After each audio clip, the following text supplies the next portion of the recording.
안녕하십니까. 자동차 전자제어 스마트 크루즈 컨트롤 부분을 맡게 된 정희찬, 오성원입니다. 일단 저희가 준비한 부분은 크루즈 컨트롤로 시작을 해서 자율주행까지 한번 설명해 드리도록 하겠습니다. 일단 첫 번째, 크루즈 컨트롤은 무엇이냐? 처음에는 모든 자동차들은 전자장비가 뭐든지 다 사람이 컨트롤을 했어요. 악셀도 사람이 밟고 브레이크도 사람이 밟고 기어로도 사람이 하는 수동에서 자동으로 넘어가죠. 자동 연속에서 더 넘어간 게 이제 속도를 유지시켜주는 장치. 그게 크루즈 컨트롤. 1세대 크루즈 컨트롤이에요. 그냥 차간 거리를 좁혀준다거나 이런 게 필요가 없이 그냥 일정 속도 자기가 주행을 하다가 크루즈 컨트롤 버튼을 누르면 그 속도가 유지가 되면서 이제 차가 이제 주행하게 되는 거죠.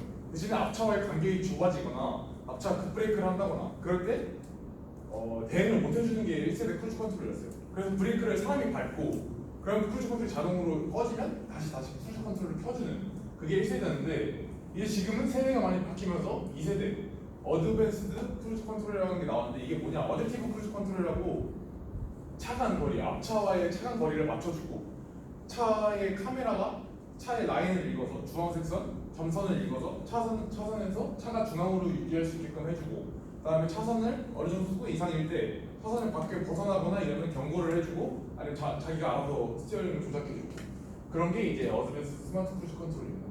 얘는 속도 제어를 할 수 있고 속도를 버튼으로 제어할 수 있고 앞차와의 거리에 따라서 자기가 속도를 알아서 제어해주기 때문에 사람이 개입하는 게 훨씬 적어졌죠. 근데 여기에 이 어댑티브 크루즈 컨트롤에 필요한 부분이 무엇이냐? 일단 첫 번째로 전방 감지 센서라는 게 있어야 돼요.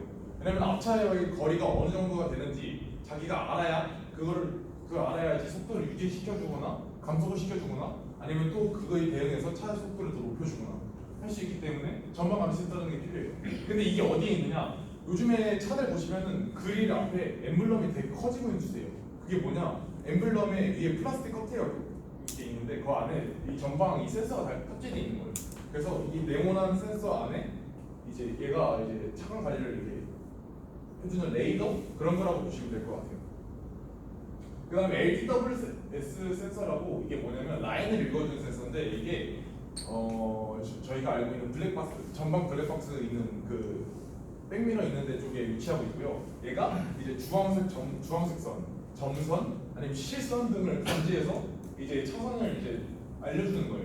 그래서 만약에 어느 정도 속도 이상일 때 고속도로 같은 데서 깜빡이를 켜지 않았는데 차선을 변경하려고 한다거나 그러면 이제 차선을 모르고 이탈한 줄 알고 이제 경고를 해준다는 그거에 바탕이 되는 센서예요.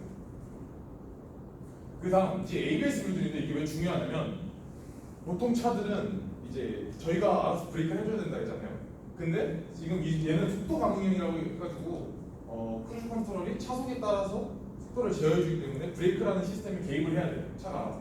근데 그 개입을 해주려다 보면 이 ABS 모듈 이게 VDC라고도 하는데 이 모듈이 있어야지 이제 컴퓨터에서 ECU에서 얘를 제어하면서 브레이크를 잡아주는 EWD 같은 거에 개입을 하는 그 모듈입니다. 그래서 이 크루즈 컨트롤이 이제 점점 개발해 나가면서 지금은 한 2단계 정도까지 왔어요. 자율주행 2단계. 근데 그 자율주행에도 단계가 이렇게 있다고 했잖아요. 0단계부터 5단계가 있는데 이제 그거에 대해 설명을 해드릴게요. 첫 번째 이제 0단계. 이게 제가 아까 말했던 크루즈 컨트롤, 오토 크루즈 컨트롤도 없는 자체. 그냥 제가 알아서 이제 기어 변속도 하고 사람이 다 속도 제어, 브레이크 다 하는 게 이제 0단계. 얘는 진짜 모든 걸 사람이 컨트롤해야 되기 때문에 피로도가 굉장히 컸습니다.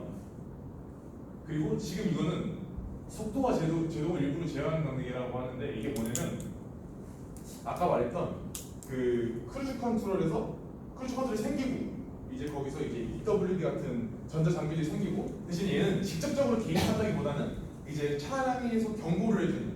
그러니까 만약에 앞차와의 가해 간격이 좁아진다면 삐삐삐삐 소리가 난다거나 이런 식으로 되는 게 이제 1단계고 2단계가 아까 제가 말씀드린 어댑티브 크루즈 컨트롤 같이 속도를 차량이 알아서 제어해주는. 그리고 제동도 알아서 제어해주고 이제 경고도 해주지만 그 경고를 넘어서는 차가 알아서 제어해주는 게 2단계예요.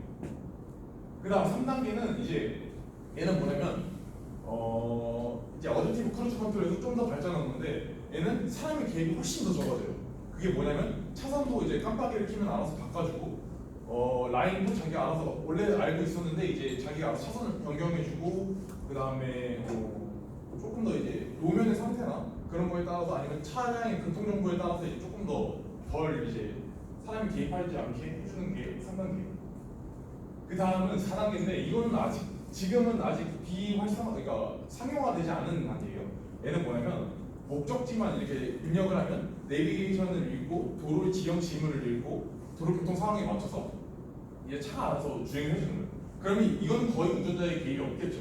근데 지금 아직 법적으로는 이게 운전자가 운전석에 앉아 있고 운전할 수 있는 시스템이기 때문에 운전자에게도 법적 책임이 있다 보니 운전자가 무조건 다른 일을 할 수 있다기보단 자기 운전자가 이제 조금 더 편하게 있으면서 좀 더 이제 신경만 쓰면 되는 단계가 레벨 4예요. 그 다음에 레벨 5인데 얘는 시스템 모든 걸 시스템이 차량이 다 관리해 주는 거예요. 그래서 얘는 뭐냐면 그냥 아예 무인 자동차라고도 하죠. 그게 이제 아예 시스템적으로 다 해주다 보니까 이제 사람에 대한 법적인 책임보다 사고가 났을 때 시스템에 대한 법적인 책임이 더 커지는 거죠. 그래서 얘는 아까 말씀드린 대로 지형 지물 다 읽고 도로 교통 상황에 맞게 다 주행을 하면서 만약에 차폭이 줄어들면 그 차폭에서도 알아서 차선을 맞추고 일방 통행이라면 일방 통행에서도 이제 차의 노면을 읽고 이제 카메라가 이제 그 바닥에 있는 표지들을 입력하고 그 다음에 신호등을 또 입력하고 그래서 자기가 다 이렇게 조절을 해주는 단계가 5단계입니다.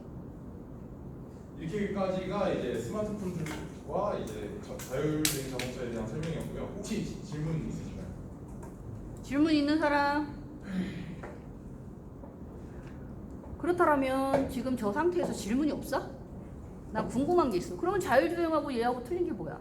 자율주행하고 얘하고 크루즈 컨트롤하고요. 어댑티브 크루즈 컨트롤하고. 그러니까 자율주행이라는 것 자체는 이제 자율주행이라고 말할 수 있는 단계는 뭐냐면 신호등과 그 표지판 그런 것들과 무형 지물을 이제 다 인식을 하고 이제 운전자가 개입을 하지 않아도 되는 그게 자율주행이라고 얘기할 수 있는 거예요. 자, 자율주행과 크루즈 컨트롤의 그냥 차이는 간단하게 자율주행을 하려면 뭐예요? 사물 인식만 하는 게 아니라 크루즈는 사물 인식을 해야 돼요. 전방에 뭐가 있다, 옆에 뭐가 있다. 근데 자율주행을 하려면 내가 전방에 있는 게 아니어도 주변에 내가 미래의 것을 미리 예측을 해야 되는 거야.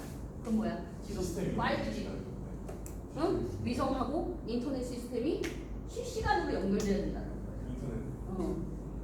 그 차이예요. 아셨어요? 크루즈는 앞에 사물을 감지하는 거고 자율주행은 보이지 않는 것까지 V2V라는 시스템으로 서로 네트워크가 연결이 돼서 나 일로 갈